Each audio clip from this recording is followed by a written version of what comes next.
Hoje vamos mergulhar em uma das visões mais impactantes sobre o que acontece após a morte: o julgamento particular de uma alma.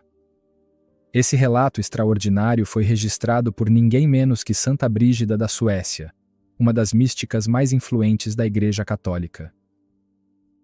Em suas Revelações Celestes, mais precisamente no livro 4, capítulo 7, Brígida descreve com riqueza de detalhes uma cena poderosa, um tribunal celestial.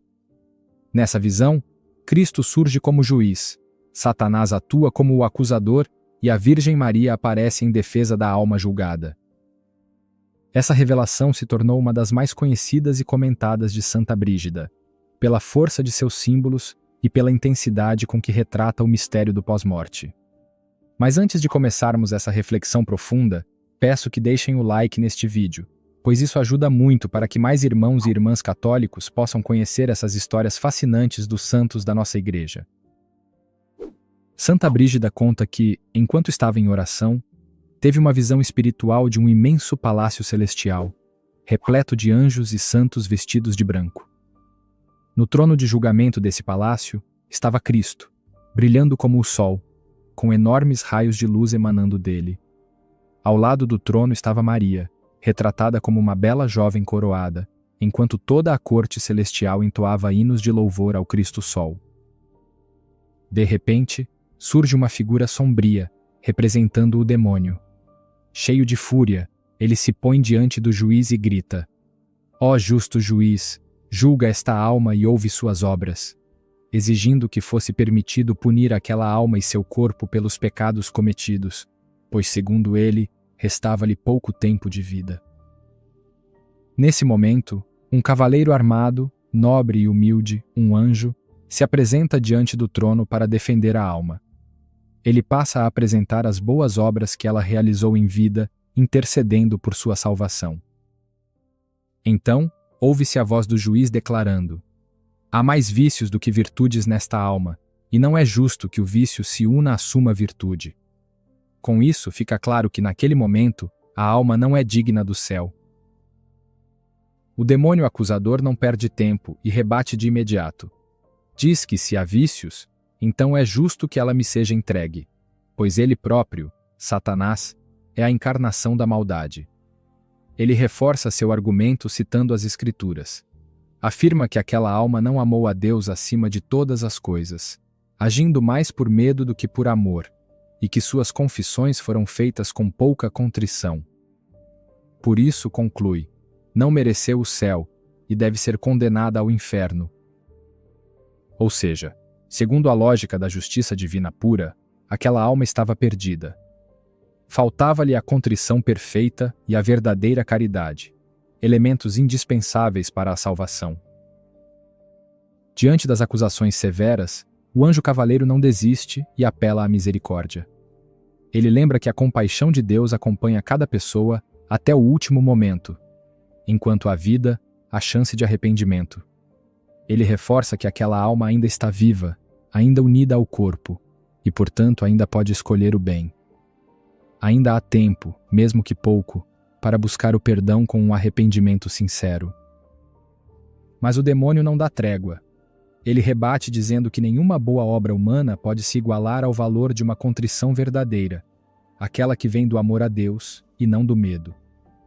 Segundo ele, pela justiça eterna, ninguém entra no céu sem essa contrição perfeita. E afirma que Deus, sendo justo, não pode contradizer sua própria ordem. E termina dizendo: "Essa alma deve ser sentenciada ao inferno e unida a mim para a punição eterna." Nesse momento, o anjo defensor silencia. Ele não tem mais argumentos. E por um instante, tudo parece perdido. A alma, sem defesa, parece condenada. No auge da visão, quando tudo apontava para a condenação da alma, uma reviravolta impressionante acontece. Um coro de inúmeros demônios irrompe como faíscas de fogo, confirmando as acusações e exaltando a justiça de Deus. Declaram que Deus é tão absolutamente justo que, se a própria Virgem Maria, que o gerou e jamais pecou, tivesse cometido um pecado mortal e morrido sem contrição, nem ela entraria no céu. Essa declaração extrema sublinha a imparcialidade absoluta da justiça divina que não pouparia nem mesmo a Santíssima Mãe de Deus se, hipoteticamente, ela morresse em pecado grave. Os demônios então avançam em uníssono e clamam: por que não entregas logo esta alma a nós, para que a castiguemos conforme suas obras? Nesse instante, ouve-se um som forte, como o toque de uma trombeta seguido de uma voz que ecoa com autoridade. Silêncio, ouçam o que diz a Mãe de Deus.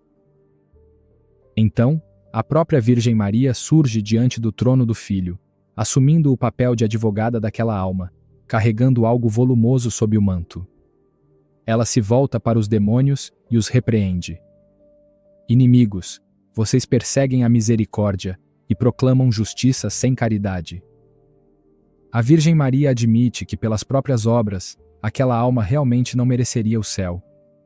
Esta alma carece de boas obras, ela reconhece, mas avisa que ainda há algo a ser mostrado em favor dela. Com um gesto firme, Maria abre as dobras de seu manto. De um lado, aparece uma pequena igreja, onde monges rezam. Do outro, um grupo de homens e mulheres, amigos de Deus, todos clamando juntos: Senhor, tem piedade dele. São as orações dos fiéis e dos religiosos intercedendo com fervor pela alma daquele pecador. A Virgem toma a palavra com calma e convicção, lembrando que se a fé pode mover montanhas, quanto mais não poderão alcançar as orações daqueles que serviram a Deus com amor verdadeiro. Ela destaca que os amigos de Deus, as pessoas piedosas a quem o moribundo recorreu pedindo orações, estão agora intercedendo intensamente por ele. Cada lágrima, cada súplica feita com sinceridade é capaz de levantar aquela alma, ajudando-a a alcançar de Deus a graça da contrição antes da morte. Maria pergunta, não para provocar dúvida, mas para reforçar a esperança: será que as orações desses justos não podem tocar o coração da alma e conduzi-la ao arrependimento verdadeiro? E sem esperar resposta, afirma que ela própria vai unir seus pedidos aos dos santos do céu, especialmente aqueles que o homem venerou em vida. É um momento de profunda misericórdia, onde a justiça divina encontra o amor de uma mãe que intercede com ternura, sem abandonar nem mesmo quem já parecia perdido. Depois da intervenção firme de Maria, ela se volta aos demônios e com autoridade declara: em nome do juiz, atentai ao que aparece agora em sua justiça. Sem alternativa, os demônios, contrariados, mas sem coragem de contestar, reconhecem o efeito das súplicas da Virgem. Admitindo com relutância, comparam as lágrimas de contrição às gotas d'água que apagam uma chama. Mesmo pequenas, bastam para acalmar a ira divina e abrir espaço para a misericórdia. Então, o juiz, Cristo, pronuncia a sentença com clareza definitiva: pelas súplicas de meus amigos, esta alma receberá contrição antes da morte e não será lançada no inferno. No entanto, deverá purificar-se no purgatório entre os que sofrem os tormentos mais duros. E uma vez purificada, será recompensada no céu, junto àqueles que tiveram fé e esperança, mas pouca caridade em vida. Assim, a alma não se perde, mas também não escapa do peso da purificação. É salva do inferno pela misericórdia, graças às orações dos outros que lhe conseguirão o arrependimento verdadeiro antes da morte, mas enfrentará um purgatório severo antes de alcançar o paraíso. Com a sentença proferida, os demônios, frustrados e derrotados, batem em retirada sem dizer mais uma palavra. Logo após a sentença divina, Santa Brígida tem uma visão terrível do estado da alma após a morte. Uma fornalha colossal, alimentada por chamas que parecem respirar com os gritos dos condenados, mantida viva pelos demônios e pelas próprias almas em tormento. Ela vê a alma em questão, presa à beira da fornalha, pendurada pelos pés, em pé junto ao braseiro. Não está nem submersa nas profundezas, nem livre da dor. É uma imagem devastadora, um retrato cru do sofrimento das almas em purificação severa. Acredito eu que esta alma estava na borda do purgatório, a parte do purgatório mais próxima ao inferno. Diante de tanta dor, Santa Brígida ouve com clareza angustiante a voz da alma que sofre. Ela solta 5 lamentos. 5, ai de mim. Ai de mim, porque amei tão pouco a Deus, mesmo recebendo tantas graças e benefícios. Ai de mim, porque não temi sua justiça como devia. Ai de mim, porque me deixei levar pelos prazeres da carne. Ai de mim, por me apegar às riquezas e ao orgulho. E ai de mim, por ter conhecido Luiz e Joana. Essas últimas palavras, mencionando Luiz e Joana, soam como o reconhecimento de más companhias, pessoas que o influenciaram negativamente, desviando-o do caminho certo. Então esta foi a visão de Santa Brígida sobre o julgamento particular de uma alma, um retrato vívido e profundo da justiça e da misericórdia divinas, onde até o último segundo da vida pode ser decisivo.